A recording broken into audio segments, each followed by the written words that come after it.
Elect of the BYU chapter of the Honor Society of Phi Kappa Phi. It's my privilege to welcome you to the 2019 Phi Kappa Phi Distinguished Faculty Lecture to be given by Dr. Jeffrey G. Edwards. We recognize the presence of two of our past presidents of the BYU chapter of Phi Kappa Phi, Stephen Bay, Professor of Comparative Arts and Letters, and Jeffrey Belston, Senior Associate University Librarian. We also like to recognize our two student vice presidents of the BYU Phi Kappa Phi chapter of Phi Kappa Phi, Michaela Mikas and Austin Sinister, and other members of the BYU Phi Kappa Phi Executive Board. We are pleased also to recognize Dr. James Porter, Dean of the College of Life Sciences, who's with us today, Dr. Michael Stark, Chair of the Department of Physiology and Developmental Biology, and Dr. Mona Hopkins, Director of the BYU Neuroscience Center, as well as family, friends, and colleagues who are here to support Dr. Edwards today. We will begin by having an opening prayer that will be offered by Michaela Mikas, the Student Vice President of the BYU chapter of Phi Kappa Phi.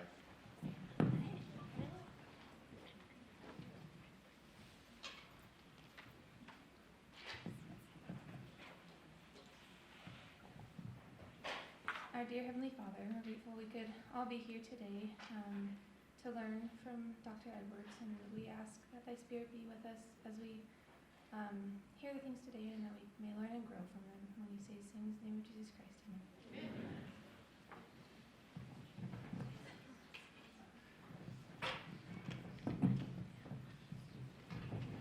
Thank you, Michaela. There should be some, maybe if we have people scoot in a little bit, glad to see a good turnout today. We have some seats, just kind of scooch in. Glad to have you all here today.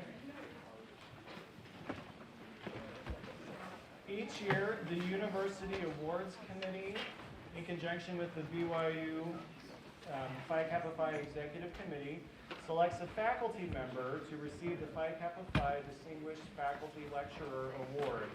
This year, Dr. Jeff Edwards is the recipient of this prestigious award. The motto of the Honor Society of Phi Kappa Phi is, "Let the love of learning rule humanity." Our mission is to recognize and promote academic excellence in all fields of higher education and to engage the community of scholars in service to others. We believe that in selecting Dr. Edwards for this award, we are fulfilling the aims of our society. Dr. Edwards is truly a faculty member who achieves excellence in scholarly and creative endeavors, exemplifies integrity, and contributes to BYU through meaningful citizenship and service. Dr. Edwards, if you could join me at the podium. It is my honor to officially present you with the Phi Kappa Phi Award for outstanding achievements in citizenship, teaching, and scholarship, along with the associated honorarium.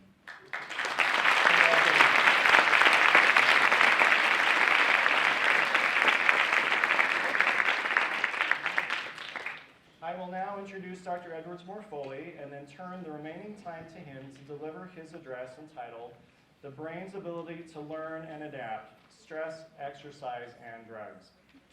Dr. Jeff Edwards has been a professor at BYU since 2007.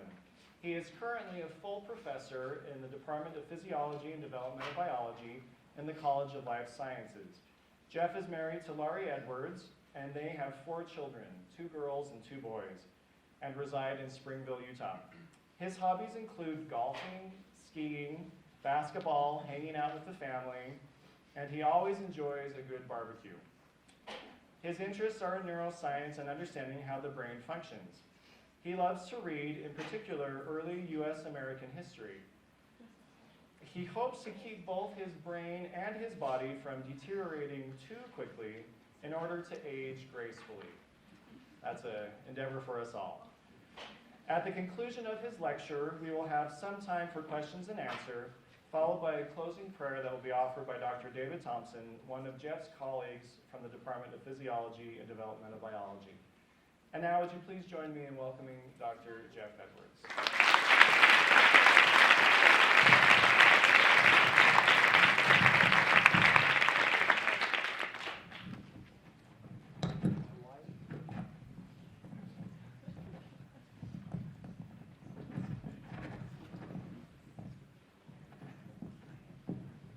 want to start off by saying thanks to Mike and the Phi Kappa Phi Honor Society. It really is an honor to receive this award, and I really appreciate it. It's humbling to be recognized sometimes like that, but it's appreciated and nice as well. So I'm also glad to have all you here today. This is a topic that's near and dear to my heart. It's something that I really enjoy researching about. It's something that, to me, I'm very passionate about, along with aging gracefully, which I'm, more and more passionate about, how we can kind of keep our bodies and our brains going through a full, complete life. I also want to talk a little bit about some of my recent research, but this research that we've been doing recently is something that I guess I want to do this in a little bit more of a general perspective. I'm excited to do this seminar because I can teach in a way that's not the usual really data-heavy kind of a seminar, but talk about some things of interest, how they might relate to us and apply to us as well. So it's a little bit different version than I usually have done.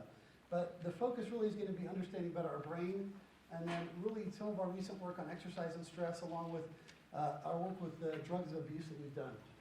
So first question, in the introduction, or the advertisement that went out for this, I highlighted a list of questions, and I really want to go over these questions specifically. So one is, where in the brain does learning and memory occur?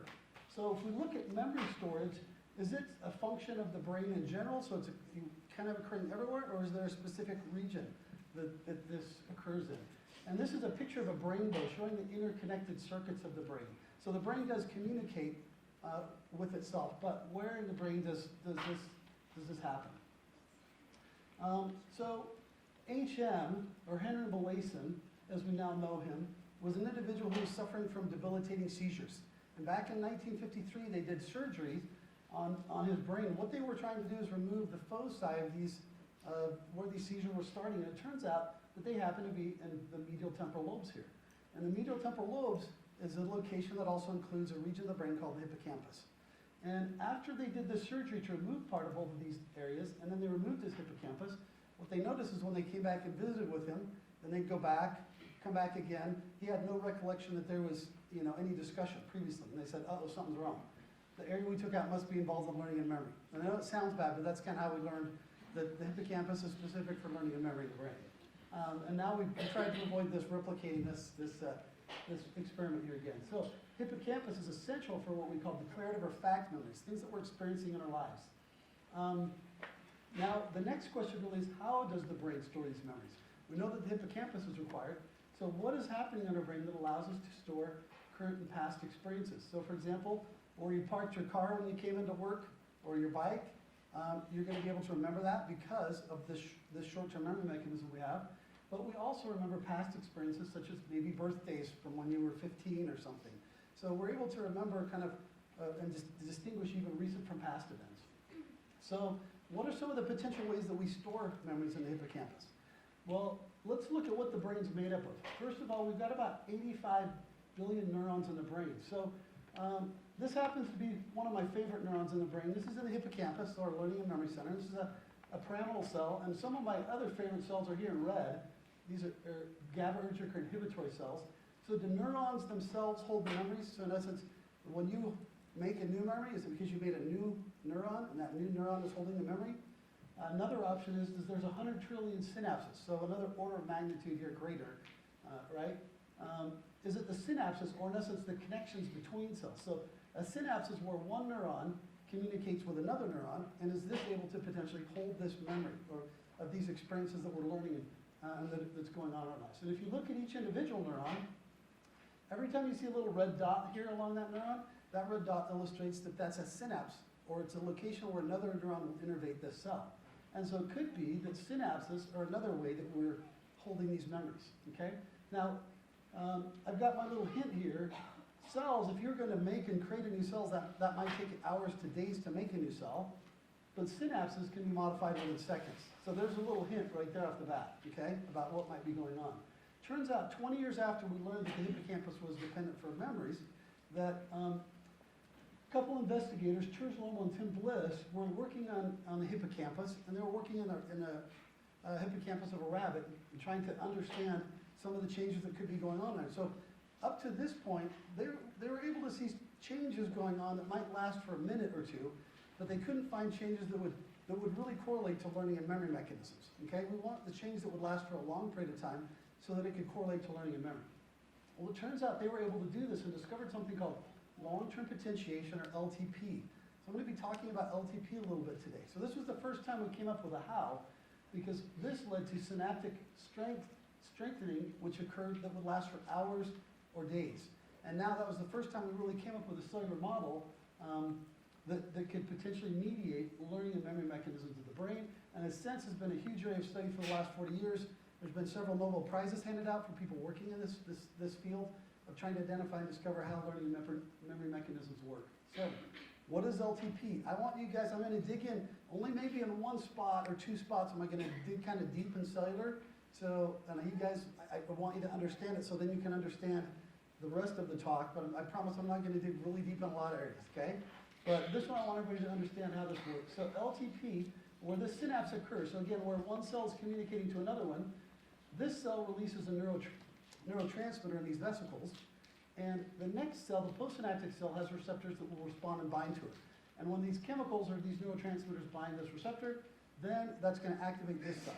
So again, it's how one cell will communicate and activate the next cell in line. So if I'm a potentiated cell, that means I'm either increasing more glutamate release, or I can actually increase the number of receptors at the synapse. And I'm going to bring up a couple terms here. So remember AMPA receptors. So these are receptors that can be increased or inserted into this postsynaptic side of the synapse. Okay? And so now there's going to be a larger response. Now I can also do the opposite. There's a long-term depression. And when I say long-term depression, I'm not talking about sad depressed. We're talking about synaptic depression. So I'm depressing the strength of the activity of the synapse. So I can actually decrease the amount of neurotransmitter released, or I can take some of these receptors and I can remove them and bring them inside the cell. And I want you to remember that because I'm going to use that to talk a little bit about drug withdrawal, and that's going to be kind of a point that I'll focus on. Okay? Now, how do we measure long-term potentiation and long-term depression? We measure it through currents through AMPA receptors. So when these AMPA receptors are bound by a chemical, they let ions flow through. And I've got a little animation that I like to use. Maybe a few of you have seen me talk, have seen this before, but I think it works well to illustrate. So here's a synapse. There's a presynaptic axon and a postsynaptic, so the next cell. And what we can do is stimulate this. We're going to induce release of these neurotransmitters from a vesicle. These are going to diffuse across the synapse or the space, bind to these receptors, and once AMPA receptor opens, sodium ions flow in, and then we're going to be able to measure that with a current. So we're measuring these currents directly within individual cells.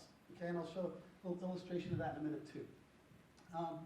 Now, what we can do here, so this is just kind of standard neurotransmission, but what we can do is mimic a stimulation that might be occurring during memory mechanisms, which is a higher frequency of activity. And what that increased activity is going to do is increase the amount of glutamate, or neurotransmitter, which happens to be glutamate that I didn't point out before.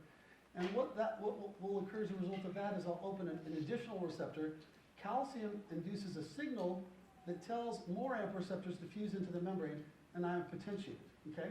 And this is really, again, our best model that we've got for what mediates learning and memory right now in the brain. And this could be anything from facts, declarative types of things, to learning how to walk, or development. This is mechanisms is used in developing your neural circuits as you're developing from kind of a baby up to a child and so forth. And right here then, this change can happen almost instantaneously. So this takes only seconds. So we can induce a stimulation and immediately there's a change. And when you think about how fast you remember things, how fast is it? It's very quick, isn't it? You don't have days to make a new cell to hold the memory. We're actually modifying pre-existing synapses to be able to hold and store that memory. Okay? Now, because I'll be showing you some data, I want you to know the representation of our data here. So we record baseline responses, and we get currents about the size is kind of number one here. Then number two is where we induce this higher frequency stimulus, what might happen with memories. And then when we come back, we can see it's potentiated. So this 3 here is bigger, and that's associated now with an increase, right? So I'm up here about 1.6. So I've kind of increased my potentiation of the synapse is about 60%. So it's about 60% greater, okay? So to show you a little bit how we do these experiments, we record individual cells. And what we can do is take an electron, or an electrode here, and it's a glass filament basically. and we can move it into a brain slice, and we put in positive pressure. So if you look, you can see the tissue's kind of moving away because of this positive pressure. We're moving the electrode in, trying to find an individual cell. You're going to notice that there's a little dimple here on the cell, and then we know we're touching it. Then we release the pressure. Can you see the suction there? Kind of sucks back up. So what we're really doing is we're attaching to the cell, we suck onto it so that we're now connected to it, and then we do a little puff that's going to break open that cell, and so now we can record exactly what's going on in that cell. So that's how we record these AMP receptor currents, okay? So we're recording the activity of a cell in essence. And I should highlight, again, besides knowing that this is how we record activity that's ongoing, this is all work that's been done in rodent models, okay? So I have yet to get a volunteer who's willing to donate their brain to me so that we can slice it up and record single cells. So the way we learn about how the brain works is at the cellular level, oftentimes, is using rodent models so that we can do studies like this, which we can't with humans. That being said, with humans, you can do other things, right? Like MRIs, but if we want to know, if we want to record from individual cells, this is what we have to do. So now let me transition from kind of learning and memory mechanisms to some of our studies that we're examining exercise and stress specifically, okay? So how do exercise and stress differentially affect learning and memory? So it turns out that exercise enhances memory while stress impedes memory. And what you can see is in these animal models that have been studied is that with exercise there's an increase in LTP, and in stress there's a decrease in LTP. And then you can do a behavioral task and show that the animal no longer is able to, for example, navigate a memory maze as well, okay? Now, one of the questions that had never been asked was, while it was known that exercise was good for LTP, stress was bad, is can exercise mitigate the negative consequences of stress when they co-occur? So think about yourself as a human. Do you ever just experience life with just one thing, like a mouse or a rat, right, in a cage where it's just stress or it's just exercise? It's a mix, right? We always have stress ongoing. Hopefully we have a little bit of exercise ongoing, right? But what's going to happen? So that was really the question we wanted to investigate. This was published and highlighted in the New York Times, and it ends up being something, as I talked to the reporter about this, that's really a big thing that people want to know. What is exercise doing? What are some of the important outcomes? What's the best type of exercise, or how much exercise? So I found out that there's actually a lot of interest in the public that, I was interested in it, but I guess it's one that a lot of people are interested in. So I want to show you some data images now. I want to go through these one at a time. So if we just do a control experiment in a slice of a rodent, and we induce this LTP, notice again, we're kind of up here about 60% increase in LTP, right? So think about I'm getting more currents. So what I'm doing is I'm increasing the insertion of these receptors into the synapse, okay? Now, this is what control LTP looks like. So next thing we did was exercise. We wanted to make sure our model worked. So when we exercised the mouse, we got significantly increased LTP. So this shows, yeah, exercising is good. Is that a shocker? No, right? We all know, yeah, for some maybe it is. So, but this is something like we all kind of know it's beneficial.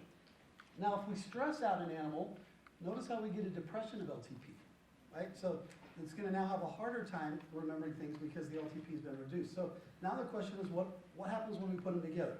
So our guess was it's probably going to be this, right? Look like exercise, and maybe it's going to look like stress because maybe exercise can't help with stress-induced memory issues.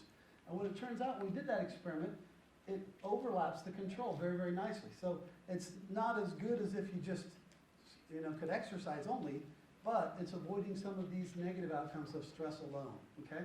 So there's a mitigating effect of exercise when it goes to current stresses. And so that's why this was kind of a story that we thought was an interesting one, because it shows now at the cellular level in the brain why this could be a beneficial thing to exercise, right? And how we can reduce some of the negative impacts on memory that we're knowing. So the next thing we wanted to look at was how does this happen? So we looked at some molecular targets, and I won't go into all the details of how we did this, but a couple targets that we looked at. One is BDNF, or brain-derived neurotrophic factor. This enhances synaptogenesis. It's known to sometimes enhance plasticity as well. And then we looked at glucocorticoid receptors. These are the receptors that are very commonly expressed in the hippocampus. In fact, hippocampus expresses a higher level of these stress receptors than anywhere else in the brain, so it's very sensitive to stress. And so cortisol binds to these glucocorticoid receptors, or for those who've worked in rodents, you know that corticosterone is really what rodents express versus cortisol.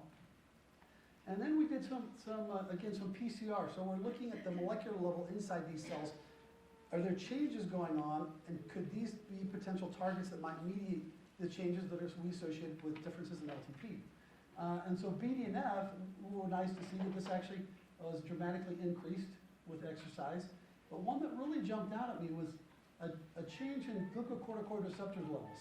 So if you think about this with me, what do we really want to see the change at? We want to see the change as something that's different between the stressed animal and the stress and exercise. So in essence, what is the exercise doing when it occurs with the stress that could make up for what's happening with the stress? So is the exercise leading to a molecular change in something that helps us to reduce the negative impacts of stress, okay? And this was the one. So in orange here, this is exercise with stress. It's decreased, again, compared to just stress. So that suggests that this could be one potential mechanism. So to explain this in a little bit more detail, we also looked at corticosterone levels, or in essence, what we think of as cortisol or stress hormone. And so this shows that here's a control animal, and then if we're stressing them out, cortisol goes up, which is what we'd expect. Now, we thought maybe with exercise, what happens is maybe the cortisol doesn't go up as high. Well, it turns out these are not significantly different. So cortisol goes up, so you can't change the fact that stress is going to release cortisol. But what looks like can happen is we can change the number of glucocorticoid or stress receptors being expressed, and that might be one way that we're hoping to cope at the molecular cellular level. So now I want to transition from exercise, talk a little about drugs of abuse. And I want to make sure I give you guys a few minutes to ask questions here at the end as well. So what are drugs of abuse doing to our brains? This was one of the other questions that I highlighted in our advertisement. So the reward part of the brain is known as the ventral tegmental area, or VTA as I'm going to abbreviate it. It's located near the brainstem area, so really deep in the brain. And there's projections in humans that are going to go to various areas. And these are we're going to have a population of dopamine cells. So when we think about reward, most of you probably heard that we associate that with dopamine, right? We'll talk about that a little bit. In rodents, they've also got a VTA that also sends out dopamine projections. So again, they've got a similar circuit, which is why we can study this pathway in rodents, okay? Now, well, there's definitely differences, and I should highlight there are differences in human and rodents, but we usually figure out basic mechanisms in rodents that then we hope to apply to humans, okay, with our research. So what is reward? I used this kind of corny example at one presentation that I gave here a few years ago. I kind of like it, but you know, it's my own version of reward. Here's a picture of me and a group of some individuals in the lab when we're in San Diego. And whenever I go to San Diego, there's only one thing I want to eat when I go to San Diego, which would be what? Barbecue would be one, because I'm always up for good barbecue. But seafood, because you're actually on the coast, you get some good seafood. So if you look right here closely, you can see I've got a plate in front of me of Alaskan king crab legs. So that right there is reward. So that's how I define reward, okay? So I haven't abused drugs, so this is my reward, okay? This is Alaskan king crab legs. So what is the crab actually doing to me? Okay, what's happening in my brain when I'm eating this crab? So the dopamine hypothesis really states that increases in dopamine are going to result in reward perception or reward behavior, okay? So if we look at what happens in the ventral tegmental area, notice that if we're recording dopamine levels, here's our baseline levels. These spike as a result of me eating this crab, and then they start to go down. In fact, while it's not shown here, dopamine actually goes up in anticipation. So have you ever felt good before you actually get the reward? I noticed this when I did a sabbatical in Italy because I just had to watch them dishing up gelato. I was excited watching the gelato be dished up on the cone. That was like, I was already starting to feel good. So sex would be an example of a behavior that can also increase dopamine levels. Now, while this is about 150%, I think crab takes me to about 175. Gelato maybe 180, 190, I don't know. So, now, what do drugs of abuse do, cocaine or opiates? So we want to talk about these a little bit because we've done studies on rodents with these to see how they affect our brains. Now, cocaine and opiates, what they do is increase dopamine beyond normal levels. So notice here with amphetamines, my level isn't just going up to 150, 200%, it's 1,000%, right? And so the levels are so high that it leads to maladaptive forms of function or plasticity. So, and that's what we think is one of the things that leads to or initially lays the foundation or groundwork for the addiction. So one of the things I want to point out here, because it's important to understand this point in my talk, is that dopamine goes up, but does it stay up forever? No, it's going to come back down to baseline levels again, okay? So if I took cocaine and I'm just going up and down in dopamine, would I ever become addicted? No. Dopamine's going up when I feel rewarded, it goes back down. So there has to be something else that's doing this, right? After the drug is out of the system, and that's going to be kind of a focus here we'll talk about. So when dopamine does go back to normal levels, why can somebody be left with an addiction trace or withdrawals and other negative outcomes that come from using drugs of abuse? Now, I want to use an example. I'm going to go to the board here for a minute because it helps slow me down here and just discuss this so you can see what I'm talking about. So I'm going to draw a synapse. And again, at this synapse, I'm going to have receptors located postsynaptically. And presynaptically, I've got vesicles that release neurotransmitters. And this neurotransmitter happens to be dopamine, because we're talking about dopamine here. So normally, I'm going to, when I fuse a vesicle here and I release this neurotransmitter, I'm going to have a certain amount of dopamine in the synapse, okay? So I want you to understand kind of this concept here. So if I'm taking cocaine, what did we just say happens to dopamine? It goes up, okay? Dramatically goes up. So now all of a sudden, I've got a whole lot more dopamine floating around in here, okay? For those of you who are curious, it's a DAP blocker, which if you want to, I can talk about later, but I'll skip for now, because I want you to just understand this point. If I've got so much more dopamine out here, what's happening to the activity of this cell? And if this synapse is telling the brain, I feel reward, what's going to happen to the level of reward I feel? It's going to go up and so I'm going to feel rewarded, right? But now think about this kind of on a long-term basis. What does this cell feel like is happening to it? Is this normal for it to experience this much? No, it's feeling like, whoa, I'm way too active. You know, pull the reins back here, slow down. So what could this cell do to kind of make this excitatory activity that's going on slow down a little bit? What could it do here? Anybody want to take a stab here? What's that? Remove the receptors, right? So we could take and remove some of these receptors. So I'm going to take off one of these receptors here, okay, to try to adapt to this. And then eventually, after 5 or 6 hours, what happens to the cocaine? It goes out of the system, so what happens to dopamine? It goes back to normal levels, right? So now we kind of got to remove some of this dopamine again. And now tell me, how is this cell now feeling? A little depressed, it's not active enough, right? So what do you do to get more active? Take more cocaine, right? And so what could that potentially do? You could have a very negatively reinforced pattern going on here, okay? So while this is kind of an oversimplification of what's really going on, because there's a lot more to it, this just gives you a little bit of an idea that this person is now, how do they feel at normal? How do they feel eating, gelato? Not quite as good as I do, right? Because now they're depressed. So this would be, for example, a type of withdrawal. So let me go back to the board now that we've talked about that a little bit. Is addiction a synaptic member of the drug experience? So what's going on here with addiction? So I wanted to show you some examples of this. Again, why when the drug's out of the system can we be left with responses that we do either to behavioral actions or to this drug that can mediate addiction?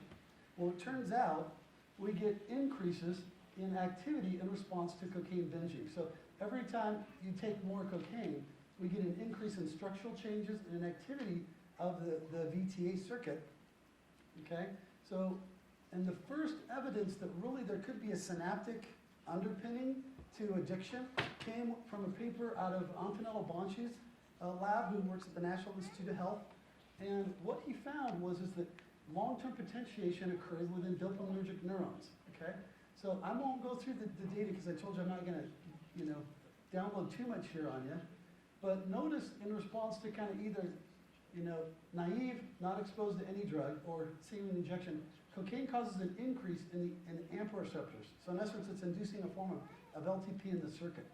So this was kind of the seminal paper that really opened this field and said, wow, maybe it's synaptic changes that are going on that are leading to, some of this addiction, right? Because so we really want to know what's changing in response to the drug that still stays there even after the drug's out of the system. And this was one of those things, okay?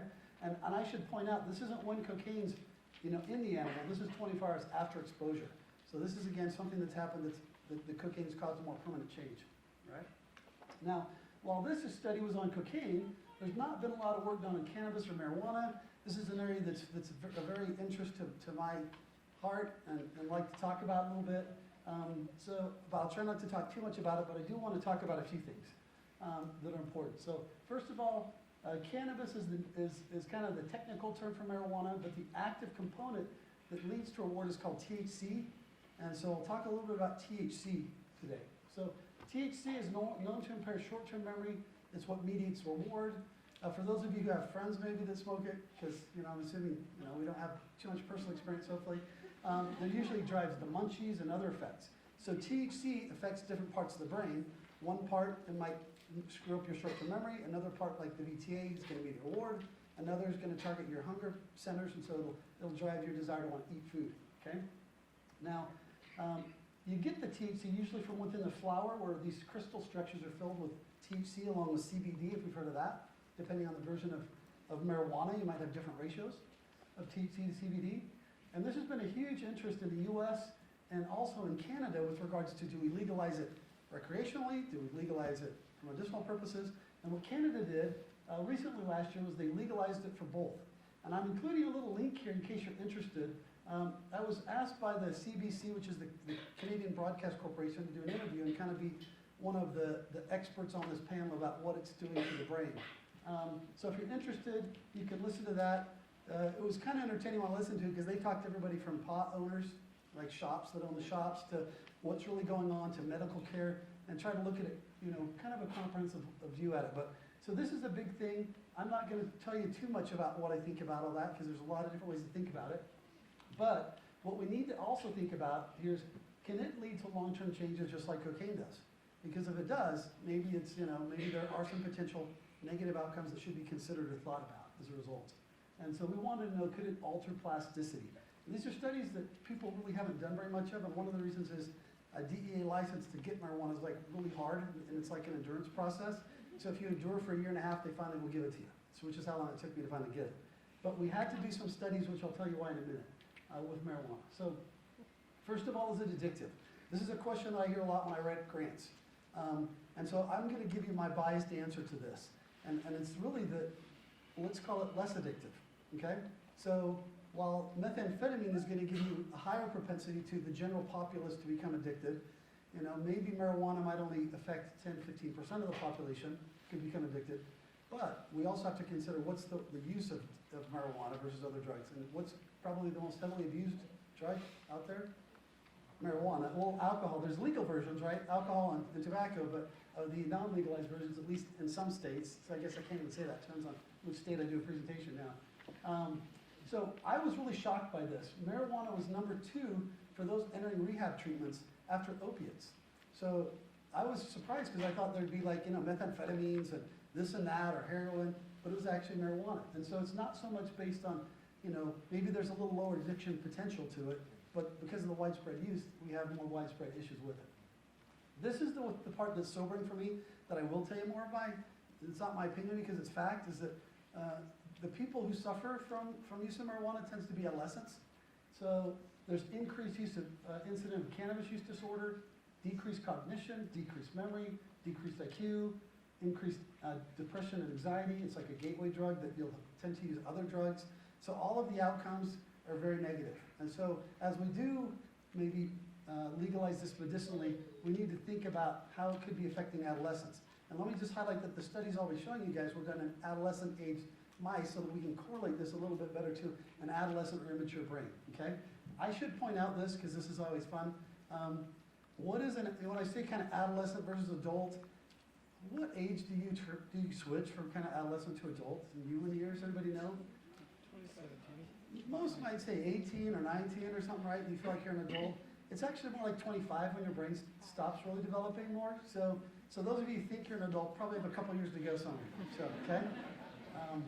That's not a cheap shot, just it is what it is, because the brain's still developing. Now, adults seem to have fewer issues even though they can develop cannabis use disorder, okay? So let me show you some data that we did here in the VTA. So we're very interested in GABAergic inhibitory cells. I'll describe what these GABAergic cells are.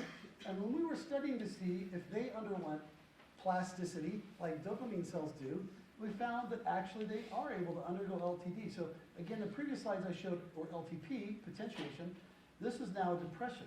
So we got this form of long-term depression within these VTA GABA cells. The reason, oh, and I should point out here, the way we study these in mice is that you can actually genetically knock in GFP, which is green fluorescent protein from a jellyfish, so that now it expresses this green protein in all the cells we want to study. So it makes it really easy to find these cells, okay? Now, this cross-section shows you the green GABA cells, and in blue, that's a dopamine marker, so those are the dopamine cells. So the VTA has a mix of dopamine and GABA. And what these GABAs do is they innervate the dopamine, and they're providing, in essence, a brake. And when I want dopamine to go up, there's two ways to do it. I can either activate the dopamine cell directly, or I can take off the brake, right? And either way could activate dopamine. So we're looking at how do we alter the brake, okay? And we're studying the excitatory inputs to these GABA cells to see how that might, mediate dopamine reward. So one of the things we wanted to do is see, one of the things I need to highlight.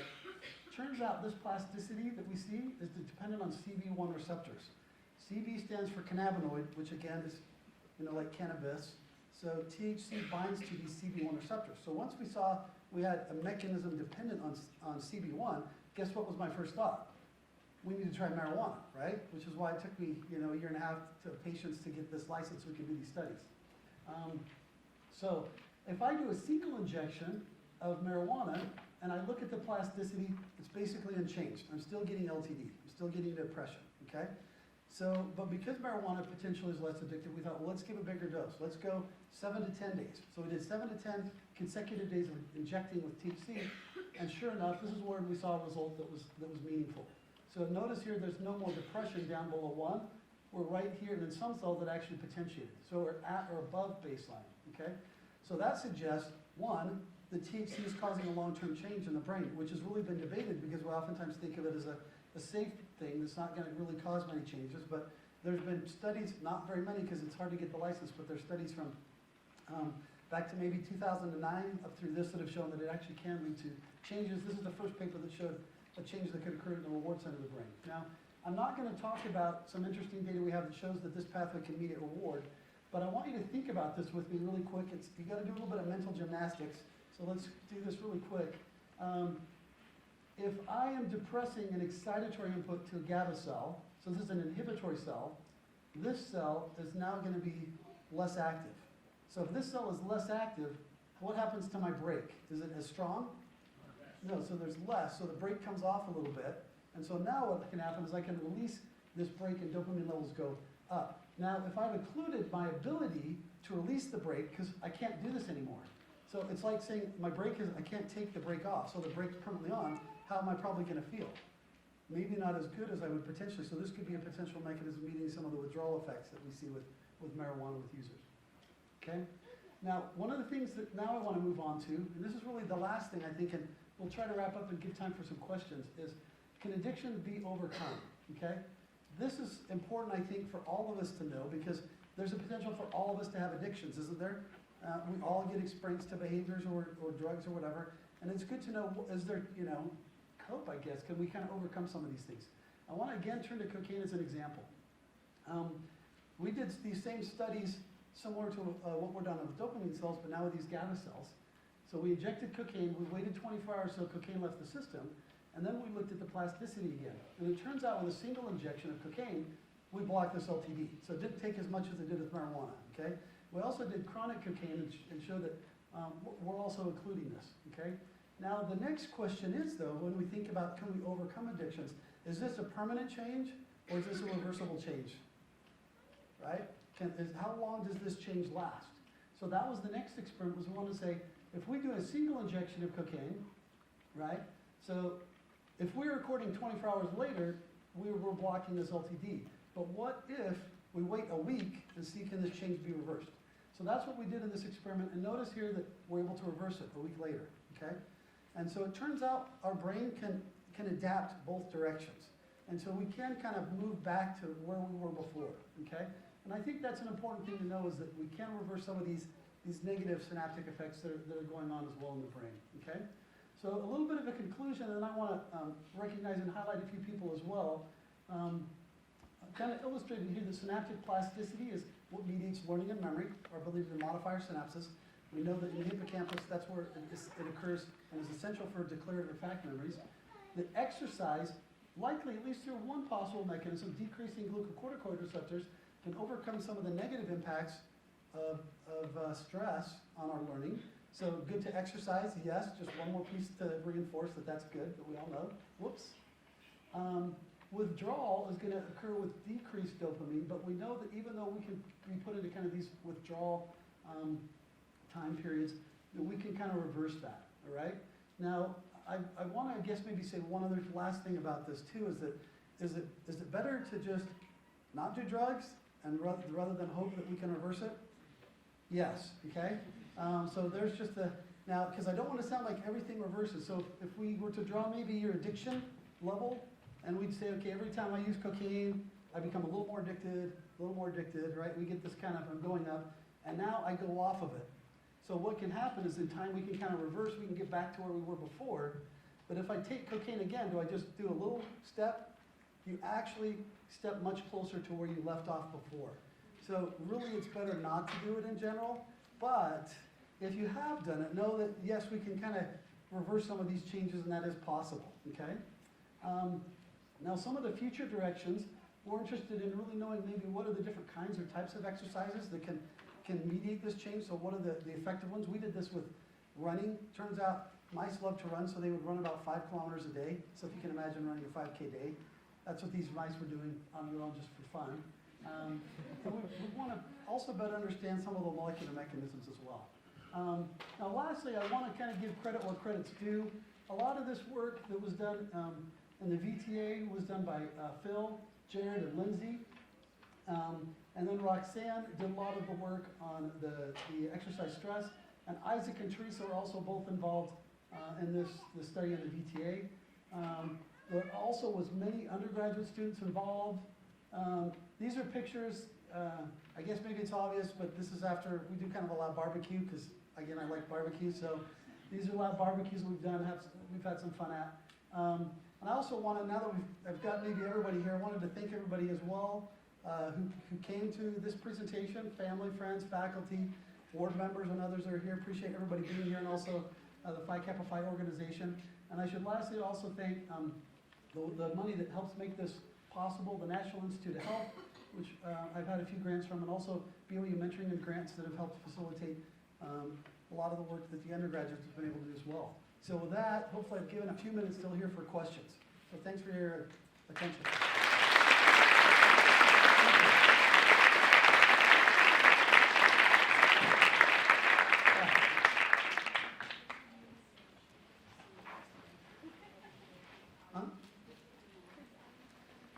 No, so she's asking about the ions involved. So sodium and calcium are common ones. So sodium is, sodium chloride is kind of the major extracellular ions that we have, like the cation and anion. Calcium ends up being an important second messenger. So calcium is usually essential for more dramatic changes. So that's why when calcium went into the cell, sodium only changes the potential of a cell, if you're familiar with kind of membrane potentials.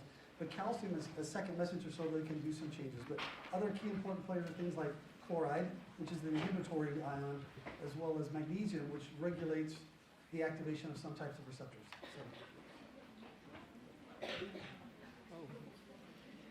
So no computational, so this is all slice physiology, so an actual rodent brains. Okay?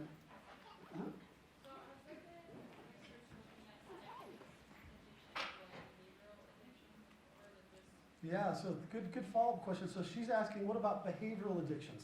So it's a great question. So think about some of the behaviors that you might be addicted to. That might include sex, pornography, and other things. Some of those are a little more difficult because how do you get an animal to become addicted to pornography?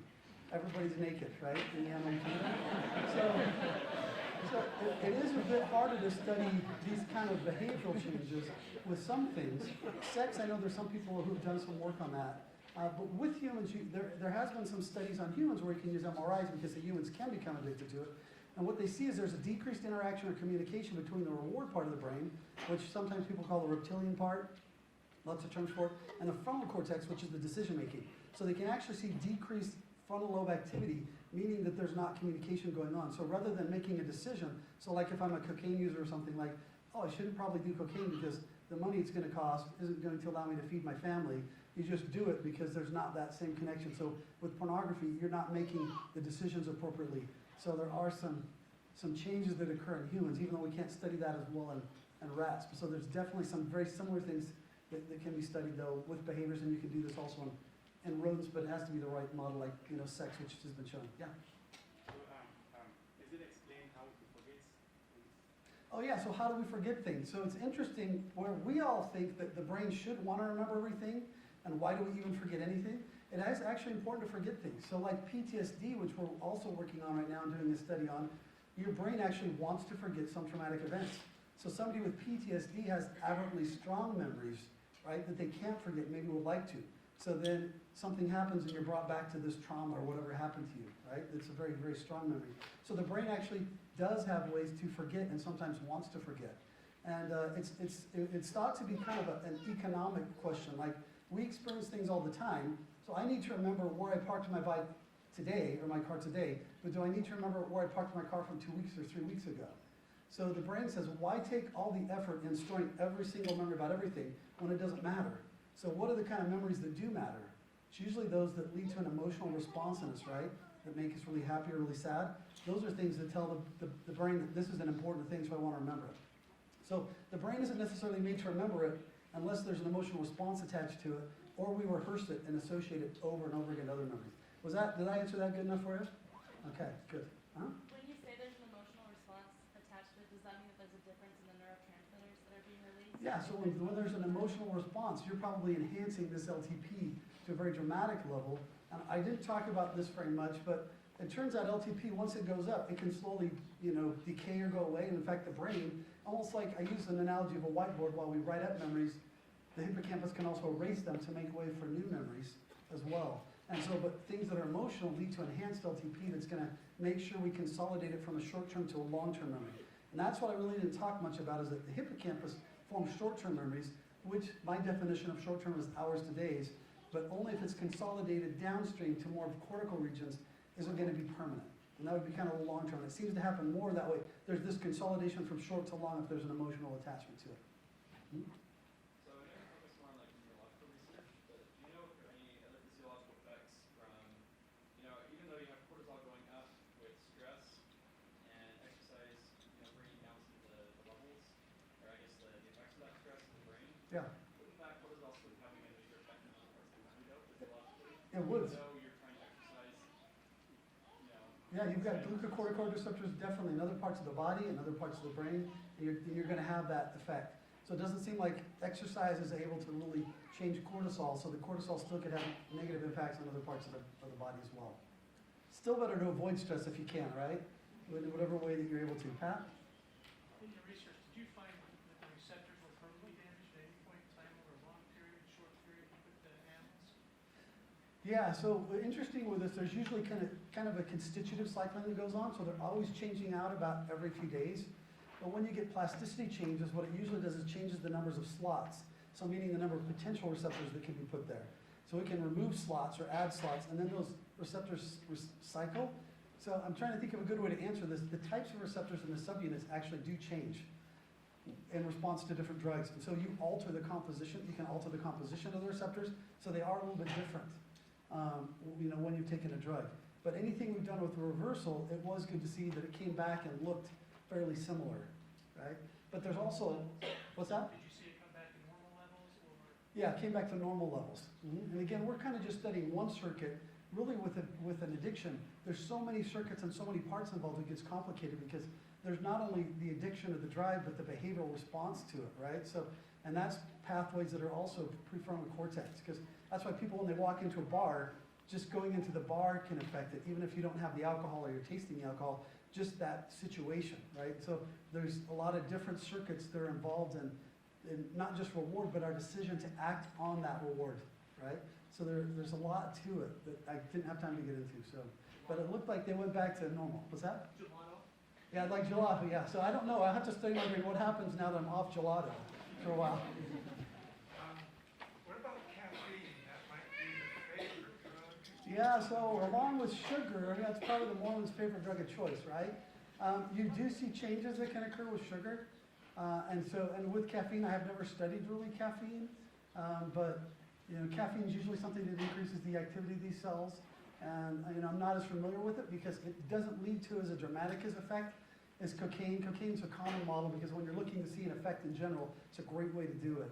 So it'd be really interesting to see what is caffeine doing, or even if there's changes. We're going to be starting to do a ketogenic diet project, and we want to kind of look and see maybe how that might affect cognition. So it'll really be interesting to see what are the differences maybe if you're on a very sugary or eat a lot of sugar, right? Are we changing activity in the ward center as well? So yeah, so these are things for us to think about, right? What does cocaine or sugar do to us? Yeah. When you say they return to normal levels, is it the LPP or the number of receptors? Oh, so there's two parts to that. Really, you can look at overall the number. So you can look at the type of receptors. When we look at the type of receptors, it looks like they go back to the same type. But part of this is also your ability to do the plasticity, right? The ability to rearrange the synapse. And when you take a drug, it's interesting. Sometimes you induce plasticity, and sometimes you block the ability to do the plasticity. So at least in this case, it was nice to see we can now recover and reduce the plasticity again. And we think that this is our ability to still have reward, because we do want to have reward, right? But when we can't undergo this LTD, it's preventing us from disinhibiting dopamine cells and increasing the dopamine. So, Well, great questions, thanks. I hate to cut all the questions off. I encourage you to find Dr. Edwards and further the conversation. But please join with me in thanking him again for Dr. Thompson.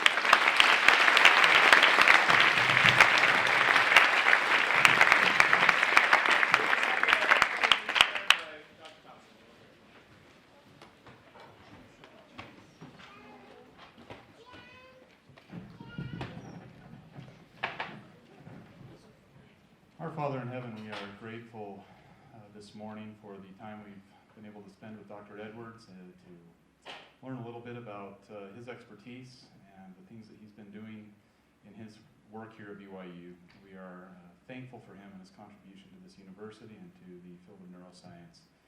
As we depart, we pray that we'll be able to do so in safety and that we'll be able to continue learning and growing as opportunities to do so are presented to us. And we say this in the name of thy beloved Son, Jesus Christ. Amen.